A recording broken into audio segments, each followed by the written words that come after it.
What's going on, guys? Today you're gonna spend a day with apprentice small engine technician, and today we got a Landa. I see a lot of people be having problems sometimes with their pumps.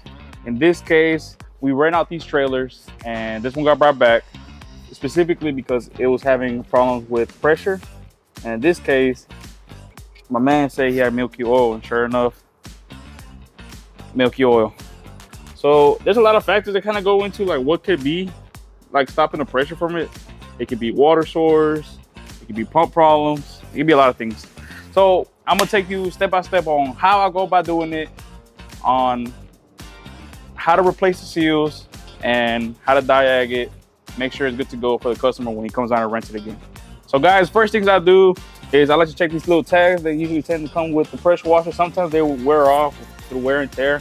But it's telling me here, should be pumping out 3,500 or at least close to 3,500.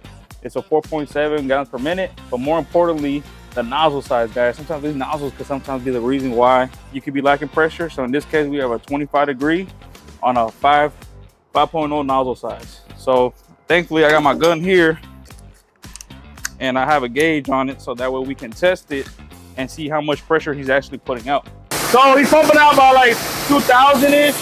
So he's lacking pressure for sure. So guys, the oil is milky and he's only pumping out short of 2,000. So that's telling me he's gonna have to replace those seals.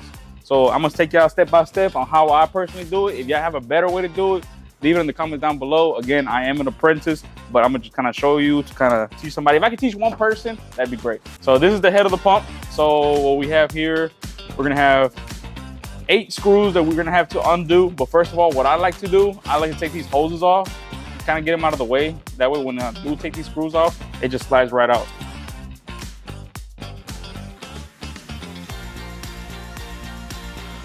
All right, so some people like breaking these off with Allen wrenches, because if you try to use an air tool, like a big impact or something like that, you're gonna end up scraping those screws. And if you know about these screws, they're terrible. Once you scrape them, they're a pain to try to get out.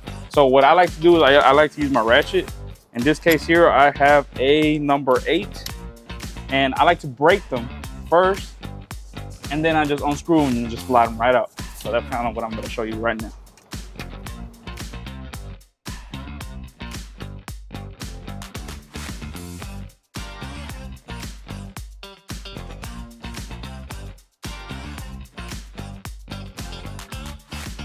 All right, now that they're broken, and I know if I hit it with the ratchet, I'm not gonna end up scraping the screw.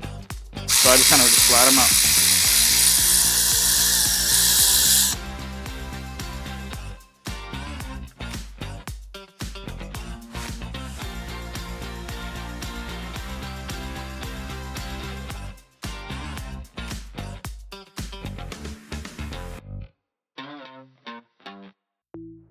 Once you slide the head off the pump, what you're gonna be looking at is something like this here.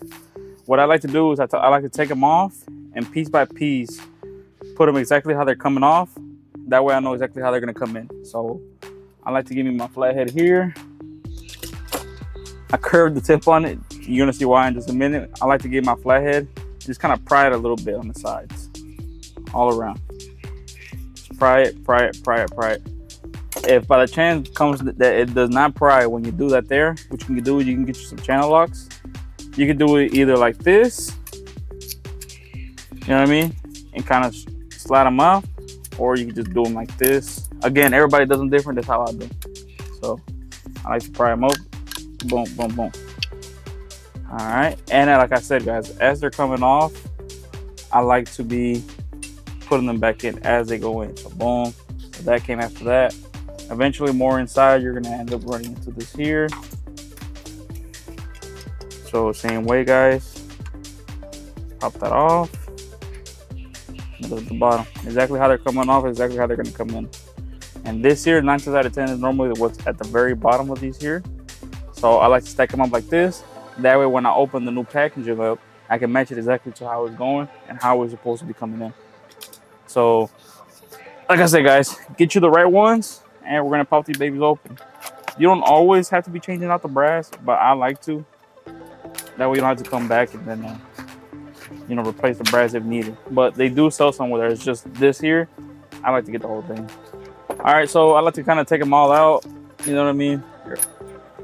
And just like I take this one out, it's the same way, guys. We're repeating it 3 times. So we got this one here, pry it open a little bit. You know what I mean? Get in there. Be afraid to get in there. Again, if you are going to be just replacing this part here and not the actual brass, I recommend you be as gentle as you can. Because this here, it looks like it's really strong, but honestly, if I could drop it from where I'm at now, and it will put a dent on it. You know, you gotta be really careful with these kind of things, bro. Like so. All right. So now you know that this came with this here. Boom. All right. We have another piece here.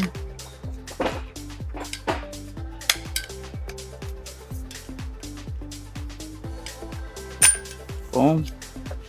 That one's like that there. All right. Then we're going to try this as well. You can either do it like this, guys. You see it's popping out a little bit on the side like this here. Once you see it like this here, you're able to just kind of do it from the side. But sometimes when you try to pry it, it'll still be in there. That's when you're gonna get your channel locks and you kind of go in that way. But in this case, this is kind of already on the side now. I can just kind of grip it from the side. And then I like to shimmy shake it a little bit. But once you pry it a little bit, you shimmy shake it out. Boom, it's off. And again, upside down. This goes here. And this, we got this washer here. Boom. I'm gonna run into another washer here. I have to kind of get in there and then pry it out. Boom. Now you have all 3 off. All right. So now, same way we took them off, same way they go in. So we're gonna start off one at a time. We got all of it out. I know it looks kind of scary because there's a whole bunch of seals here all piled together, but it's a lot more easier than what you think. So we're gonna start out with the bigger pieces. So boom. This here is normally what you saw here and at the head of the pump. So what you want to do is get your rubber band.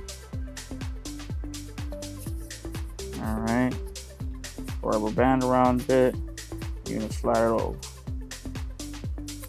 Boom. And see something like that there. So boom, we got the first piece down. Cool. So what do we have next? All right, these here come with some seals. So we're gonna try to find which one those are. So, all right, so we know what the big ones for right now.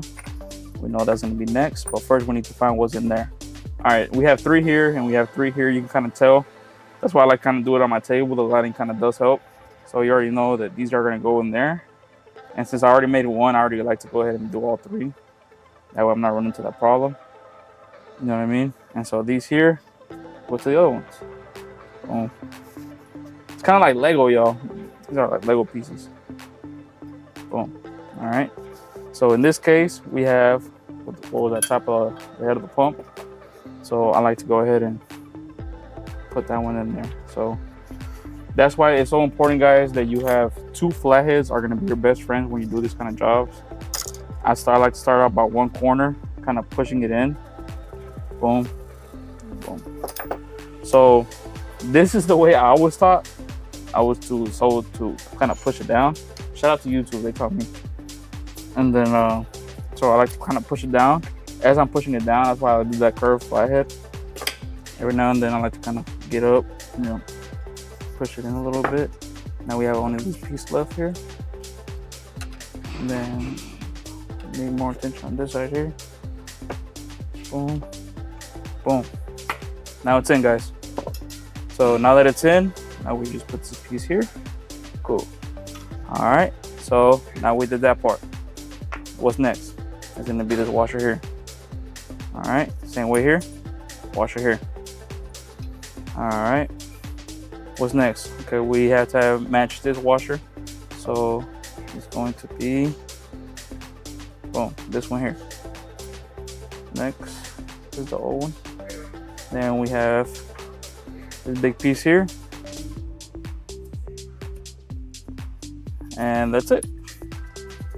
So now that we know exactly how it's going in and we're ready to roll, we're gonna grab the head of the pump again. We're gonna start off with this one here. People do it like this. I like to take the bottom half of this here and go ahead and put it in there, because you're gonna be bending this thing in different ways and you don't want that piece in there because it is plastic. You don't want that to be breaking on you. So I like to kind of the same way I did over here, I'm gonna do the same way over here. I just kind of get a corner in there. And then I'm going to get my flatheads. And this one's a little bit bigger. I like to grab the thicker end. And then push it down a little bit. And then we're gonna start prying it in. That's kind of why I cover that flathead in. Because as I'm kind of putting it this way, my flathead is going that way. So boom. And just be patient with it, guys.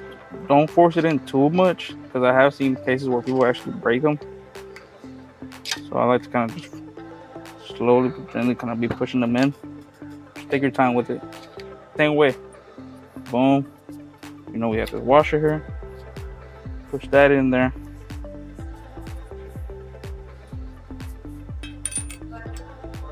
Boom. And then boom.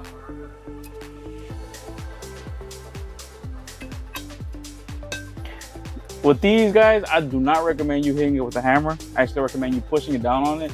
It's kind of the best way I've seen to kind of do these, because you do not want to hit with this hammer. If you hit this with the hammer, you will put a dent in it, and you're gonna have far more problems than you just used. So I like to kind of just get in there. Boom. See what I'm saying? Kind of line it up. Boom. Good to go on that one. And then you're gonna repeat the same way with these two here. So you want to make sure you'll see a flat side, and you see a side that's kind of poking out a little bit more. So you want to have it like this here to make sure that that's what's pushing down the washer itself.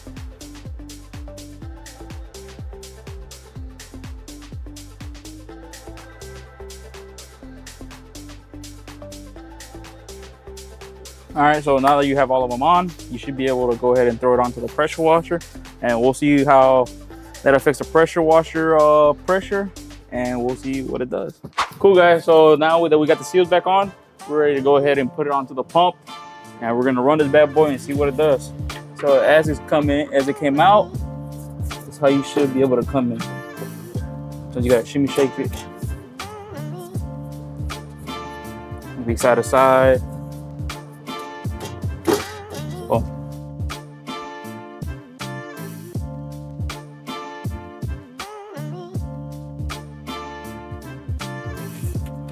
You can see your ratchet again.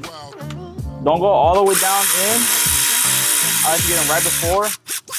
That one, right there. Again, you don't want to strip that screw off. You kind of want to get them right before they're fully tight.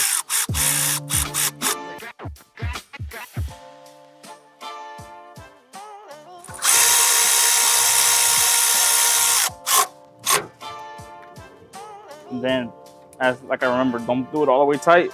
Kind of just, you'll feel it. You don't want it too tight, but you also don't want it too loose. Kind of like the same way I broke them off, I'm tying them up. All right, cool. Now the head of the pump is on the pump now. Same way, we're gonna just go ahead and screw back on these hoses that it had on. Every setup is different. It may not look exactly like this here, but one thing's for sure, you're gonna have to be running water through it. So I'm sure you have something similar to this here. So I like to, the same way, I like to kind of hand tighten it. These here are European fittings on it, so I don't need to put Teflon on them. But I would recommend Teflon on them for sure. All right, guys, so we got it on now. We're gonna be able to test it now. We're gonna see the difference in the pressure and how much it changed. All right, guys, as you can see, we're above 3,000 now. So we fixed the pressure problem. This machine set to be at 3,500. If you can see right there, we're a little bit shy, but right around 3,500 as it should be.